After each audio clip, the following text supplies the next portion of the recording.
All right, welcome back. A busy Friday morning here in the metro and in the northwest portion of the state. 7,300 customers without power after severe storms really blew through northwest Oklahoma. Those high winds even knocking a train off the tracks in Fairmont. Yeah, Jen, I know you have some pictures coming in. You got the trackers out. They've been out for, it seems like the last 24 hours or so. Well, that's true. Yeah, Brandon Pennell has been out since about 11 o'clock yesterday morning. Wow. Went up to Colorado, saw a tornado, and he started following that line all the way back in Oklahoma. He's now just entering the Oklahoma City metro, so I know he's tired. He said it's been a tough road to hoe because the rain has been so intense.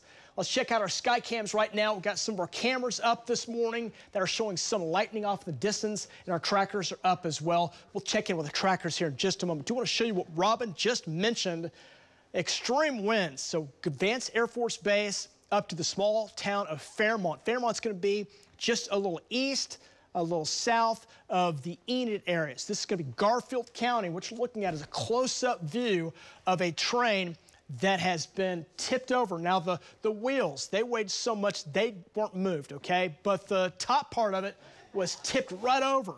The winds there went from 60, 70, 80, 90 as it went from just west of Vance over toward Fairmont, and 80, 90-mile-per-hour wind gusts. These are hurricane-force winds can do these kind of conditions. Look at that. That's absolutely amazing. So if you live up in Fairmont, if you're up in Enid, if you're up near the Vance Air Force Base, let's see your pictures because this is incredible. Jerry, we appreciate you sending these pictures to us. You can send those to us, pics@news9.net.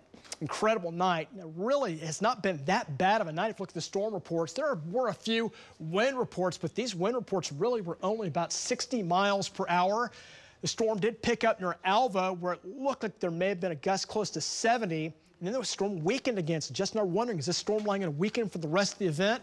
That was not the case. Sometimes storms pulse down, and they pulse back up, and right where you see those dots, that's Vance Air Force Base, and that's Fairmont, Fairmont, yes, over there on the southeast sides of the Garfield County area that had that extreme wind, gusts up over 84 miles per hour. Doppler was showing 90.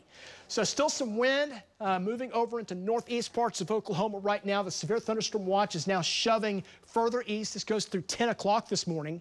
We can see the lightning kicking in now. The lightning now shoving across north central into northeast Oklahoma. And this has caused some power outages as it's been moving off to the east. Right now, lightning strikes about 330 lightning, 3,300 lightning strikes this morning, and still a few trailing storms back on the heels of this. Let's go and check out the view on radar right now. Here's the big view of what's going on as this complex of storms continues to track across Oklahoma. Links 2 as this line of storms is moving on through. The most intense part of that storm, see the spiraling motion there as it kind of spins? This is what we call a big mesoscale convective system, almost a vortex as it kind of spins and moves across these areas. And these are really conducive to some very high winds. And we've been seeing that here. Now near Ponca, Pawnee, north sides of Oklahoma City, but the worst of the winds right where that wind or that line of that storm really curves. Right there, we'll call it the apex.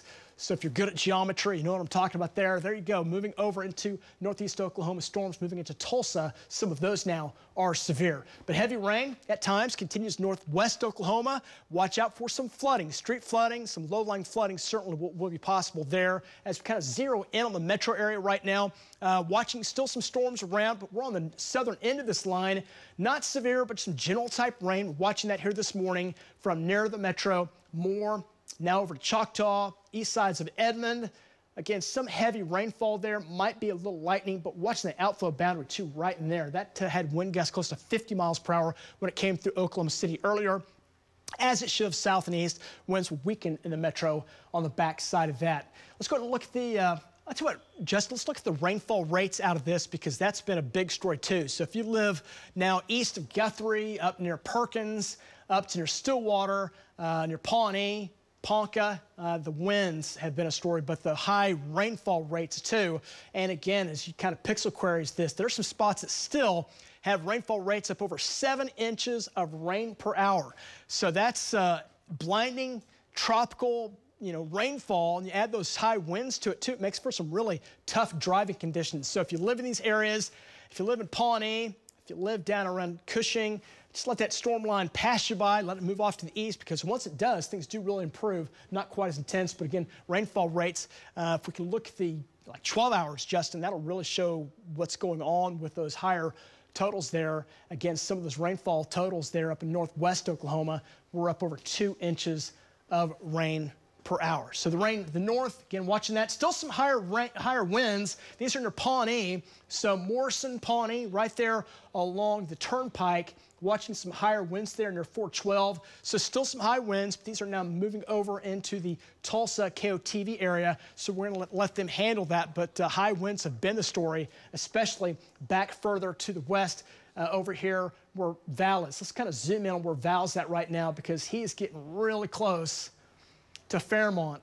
So we'll check in with him. He's going to get to Fairmont, and he's going to try to find that train derailment, and we're going to have that here in just a little bit. But because the winds were absolutely ferocious there from Vance Air Force Base over to Fairmont, again, close to 60, 70, 80, 90 miles per hour, high-end winds close to 90 when that came through. Let's go back to that line again. Let's go back to it real quick. I'm going to show you where Jeremy's at and where Brandon's at. There's Jeremy. He's still in the Stillwater area. So, Jeremy, you're still watching a little flooding in the Stillwater area. Let's get an update on that. Yeah, Jed. Really, it was just a minor street flooding. None of the real drainage ditches, none of the creeks actually really raised that much. It was just here and there, maybe 4 to 5 inches of rain on the roadway running off into the drains pretty rapidly, but it's pretty well receded now at this point. Back to you, Jed. Okay, very good. Let's go to links 1. We're going to do a quick run through on the graphics here for the forecast. Going to show you those. 77 right now. Winds have been 30 miles per hour. So gusty north winds on the backside of the storm complex. All the rain now shoving off to the east. 60s and 70s starting off this morning. It's starting to feel much improved. Temperatures look much better here. Temperatures today should climb back up. How about this? 70s and 80s. We were having heat indexes in that 110, 115 range just a couple of days ago. So it's a big time cool down when you put things into perspective. Cooler air now sliding down into Oklahoma, and we'll feel the effects of that as the rain moves out. Just a beautiful afternoon. Again, rain shoves east by lunchtime today. Maybe a passing shower going into the afternoon. That's going to help give us we'll call it a cooler day today. You'll like it. Even nice here in the metro. Rain moves out by about 8 o'clock. 78 by noon. We'll get up close to 82 by 4 o'clock today. It's going to be a beautiful day. How about that low tonight? There may be some spots that could see lows in the upper 50s. And I don't think it'll be widespread, but if your home thermometer reads 59, 58 tomorrow morning, don't be too surprised at that. This is a great July cold front. But that won't last. Here we go. Summertime air kicks back in. Those highs to close in on 100. That'll be possible starting next Tuesday.